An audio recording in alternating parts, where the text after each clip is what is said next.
दुनिया की सबसे ताकतवर सैन्य शक्ति कहलाने वाला अमेरिका क्या कभी डर सकता है?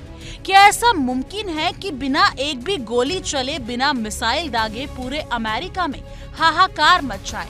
साल 2014 में कुछ ऐसा ही हुआ था जब नॉर्थ कोरिया के तानाशाह किम जोंग उन ने अमेरिका को सीधे तौर पर चेतावनी दे दी। यानी कि आज जब डोनाल्ड ट्रंप दुनिया के कई देशों को अपनी पावरफुल आर्मी का डर दिखाते नजर आते हैं, तब बहुत कम लोग जानते हैं कि एक वक्त ऐसा भी था जब अमेरिका खुद खौफ के साए में था। ये जंग जमीन पर नहीं लड़ी गई थी, ना ही इसमें टैंक या फाइटर जेट शामिल थे, बल्कि ये जंग लड़ी गई थी डिजिटल दुनिया में। और इसकी वजह बनी थी हॉलीवुड की एक फिल्म। इस पूरी कहानी की शुरुआत होती है साल 2014 में, जब एक कॉमेडी फिल्म बनाई गई थी जिसका नाम था द इंटरव्यू। इस फिल्म में दो अमेरिकी पत्रकारों की कहानी दिखाई गई थी जिन्हें एक तानाशाह का इंटरव्यू करने के बहाने उसकी हत्या का मिशन दिया जाता है। फिल्म में दिखाया गया तानाशाह किसी काल्पनिक देश का नहीं था, बल्कि उसका लुक, उसका हाव भाव और उसकी पर्सनैलिटी हूबहू नॉर्थ कोरिया के supreme leader Kim Jong Un से मिलती जुलती थी। यही बात किम जोंग उन को सबसे ज्यादा चुभ गई।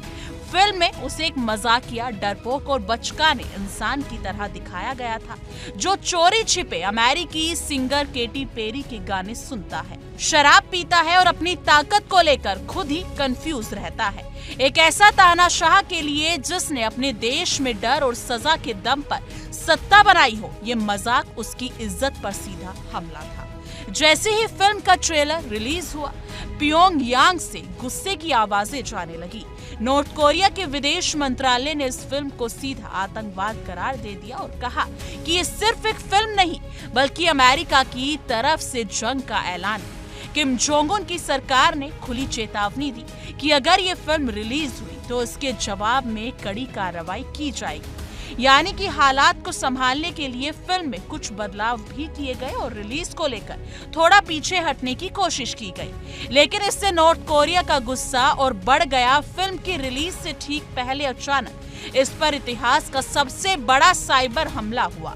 एक अनजान हैकर ग्रुप जिसने खुद को गार्जियन ऑफ पीस कहा, उसने एक पूरे नेटवर्क को ठप कर दिया। कंपनी का बेहद संवेदनशील डेटा लीक कर दिया, जिसमें कर्मचारियों की सैलरी, प्राइवेट ईमेल, इंटरनल बातचीत और आने वाली फिल्मों की स्क्रिप्ट तक शामिल थी। जी हाँ, हॉलीवुड इंडस्ट्री में अफरा तफरी मच गई।